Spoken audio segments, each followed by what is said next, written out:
Government job సంపాదించాలన్న ఏకైక లక్ష్యంతో 35 సార్లు గవర్నమెంట్ ఎంట్రన్స్ ఎగ్జామ్స్ పై దండయాత్ర చేసి ప్రతిసారి ఓటమిని చవిచూస్తూ వచ్చాడు హర్యానాకు చెందిన విజయవర్ధన్ అనే ఐఏఎస్ ఆఫీసర్. ఏకంగా 14 సంవత్సరాలు ఏకదాటిగా ఓటమి అంచున నిలబడి నిరాశ నిస్పృహను పంటి బిగువనే భరిస్తూ వెనకడుగు వేయకుండా లక్ష్యం వైపుకే అడుగులు వేస్తూ వెళ్ళాడు. అనేక అపజయాల నుంచి రాటుదేలిన విజయవర్ధన్ ఈ చిన్న చితక ఎగ్జామ్స్ కు స్వస్తి చెప్పి కొడితే ఏనుగు కుంభస్థలాన్ని కొట్టాలన్న లక్ష్యంతో సివిల్స్ కు ప్రిపరేషన్ మొదలు పెట్టాడు. మొదటి ప్రయత్నంలోని యూపీఎస్సీని క్రాక్ చేసి ఐపీఎస్ ఆఫీసర్ గా సెలెక్ట్ అయ్యాడు. అయినప్పటికీ అసంతృప్తి అసహనం మనసును వేధించడంతో మరోసారి ప్రయత్నించి ఐఏఎస్ కు సెలెక్ట్ అయ్యాడు. ఖుషి పట్టుదల ఓర్పు ఉంటే ఏదైనా సాధించొచ్చు అని నిరూపించాడు ఈ యంగ్స్టర్ ఐఏఎస్ ఆఫీసర్.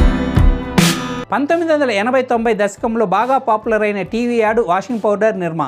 అప్పటి కిడ్స్ కి ఈ యాడ్ సూపర్ హిట్ సాంగ్ లా నోటెడ్. అప్పటికే మార్కెట్ లో స్టేబుల్ గా నిలబడి బిజినెస్ చేస్తున్న పెద్ద పెద్ద కంపెనీలను వెనక్కి నెట్టి వాషింగ్ పౌడర్ నిర్మా సక్సెస్ అవడానికి కారణం high quality and lowest price. Karsan bhai Patel గారు తాను సొంతంగా తయారు చేసుకున్న వాషింగ్ డిటర్జెంట్ పౌడర్ ను తన ఊరికి చుట్టుపక్కల ప్రాంతాలకు సైకిల్ మీద వెళ్లి అమ్మేవాడు. ఒకసారి కొన్న కస్టమర్ రిపీటెడ్ గా మళ్ళీ కొనేవారు. దాంతో సేల్స్ బాగా పెరిగాయి. సేల్స్ బాగా పెరగడంతో తాను ఉంటున్న ఇంటినే ఒక కుటీర పరిశ్రమగా మార్చి 10 మందికి ఉపాధి కల్పిస్తూ తాను ఎదుగుతున్న టైంలో తన చిన్న కూతురైన నిరుపమ్మ యాక్సిడెంట్ లో చనిపోయింది.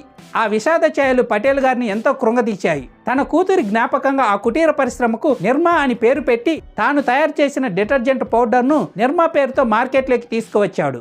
అలా వాషింగ్ పౌడర్ నిర్మా అంటే ఒకప్పుడు ఒక వెలుగు వెలిగింది. పురాణ ఇతిహాస గ్రంథాల్లో మనకు బాగా వినిపించే ఒక పేరు రాక్షస గురువైన శుక్రాచార్యుడి పేరు. ఈ శుక్రాచార్యుడికి మాత్రమే తెలిసిన ఒక విద్య మృత సంజీవని విద్య. పూర్వం పాల సముద్రం నుండి అమృతం పుట్టక ముందు దేవతలకు రాక్షసులకు తరచుగా యుద్ధాలు జరుగుతూ ఉండేవి. ఆ యుద్ధాల్లో రాక్షసులు కొంతమంది, దేవతలు కొంతమంది చనిపోతూ ఉండేవారు. కానీ చనిపోయిన రాక్షసులను శుక్రాచార్యుడు తన మృత సంజీవని విద్య ద్వారా బ్రతికించేవాడు. ఇలా చేయడం వలన రాక్షసుల సంఖ్య పెరిగిపోయేది, దేవతల సంఖ్య తగ్గిపోతూ ఉండేది. ఈ సంగతి గురించి బాగా మదన పడిన దేవతల గురువైన బృహస్పతి ఒకరోజు తన కొడుకును పిలిచి శుక్రాచార్యుడి దగ్గరికి వెళ్లి మృత సంజీవని విద్య నేర్చుకొని రమ్మని చెప్పగా, అలాగే కచుడు శుక్రాచార్యుడి దగ్గరికి వచ్చి భక్తితో నమస్కరించి శిష్యుడిగా జాయిన్ అయ్యాడు. ఈ బృహస్పతి శుక్రాచార్యుడు పరస్పర విరోధులు. అయినప్పటికీ శుక్రాచార్యుడు కచుడి గురుభక్తిని మెచ్చి మృత సంజీవని విద్య నేర్పడంతో పాటు తన కూతురు దేవయానిని ఇచ్చి పెళ్లి చేశాడు. 1000 కోట్ల విలాస పురుషుడు వీధి కుక్క అవతారం ఎత్తినా అందంగానే ఉంటాడు ఆ క్షణం. ఆస్తి మొత్తం ఇత్తడి బిళ్ళలా మారిన క్షణం సుఖం కోసం సాని కొంపలో కూడా చివాట్లు తినటానికైనా సిద్ధపడతాడు. 100 నూర్ల విలువ కలిగిన వస్త్రం కట్టిన వనిత విందు భోజనానికి వచ్చి ఎంగిలి చేయకుండా వంపు సొంపుల వయ్యారాన్ని వలికించే పనిలో పూర్తిగా నిమగ్నమవుతుంది. పంచవన్నెల పాడు సిగ్గును జమ చేసుకున్న జిత్తుల మారి జాన జోబుకు చిల్లు పెట్టే పన్నాగాల పాఠాలను వల్లవేయడంలో ఆరితేరి ఉంటుంది. కాని ఖర్చు పెట్టలేని ప్రేమికుడు పసుపుతాడు కడతాలే పని అయ్యాక అని నమ్మించడంలో 100 డిగ్రీలు పొంది ఉంటాడు. మేకవన్నె పులిలా రొయ్య మిసాల రోమియోలు.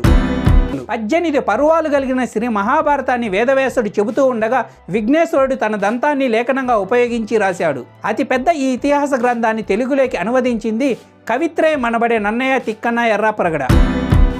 భారతదేశానికి 15వ ఉపరాష్ట్రపతిగా సిపి రాధాకృష్ణన్ ఎన్నికయ్యారు. లోక్సభ, రాజ్యసభలో మొత్తం 780 సీట్లు ఉండగా ఎన్డీఏ నామినీ అయిన సిపి రాధాకృష్ణన్ గారికి 452 ఓట్లు వచ్చాయి. ఈ ఎన్నికల్లో నెగ్గాలి అంటే మెజార్టీ సీట్లు 391. దేశవ్యాప్తంగా ఎన్డీఏ కూటమికి సభ్యులు ఎక్కువగా ఉండటం వలన సిపి రాధాకృష్ణన్ ఈజీగా నెగ్గారు. ఈ రాధాకృష్ణన్ కు అపోజిషన్ గా సుదర్శన్ రెడ్డి నిలబడ్డారు. ఈ సుదర్శన్ రెడ్డి తెలుగువాడు, అంతేకాదు మాజీ సుప్రీంకోర్టు న్యాయమూర్తి. దేశవ్యాప్తంగా ఎంతో ఆసక్తిని రేపించిన ఈ ఎలక్షన్ లో సుదర్శన్ రెడ్డి గారు అంత దూరం వెళ్లి ఫైట్ చేయడం అనేది గొప్ప విషయం. ఉపరాష్ట్రపతిగా ఎన్నికైన వ్యక్తే రాజ్యసభ చైర్మన్ గా ఉంటాడు. రాష్ట్రపతిని గాని ఉపరాష్ట్రపతిని గాని పదవిలో ఉన్నంత కాలం అరెస్టు చేయకూడదని చట్టం చెబుతుంది.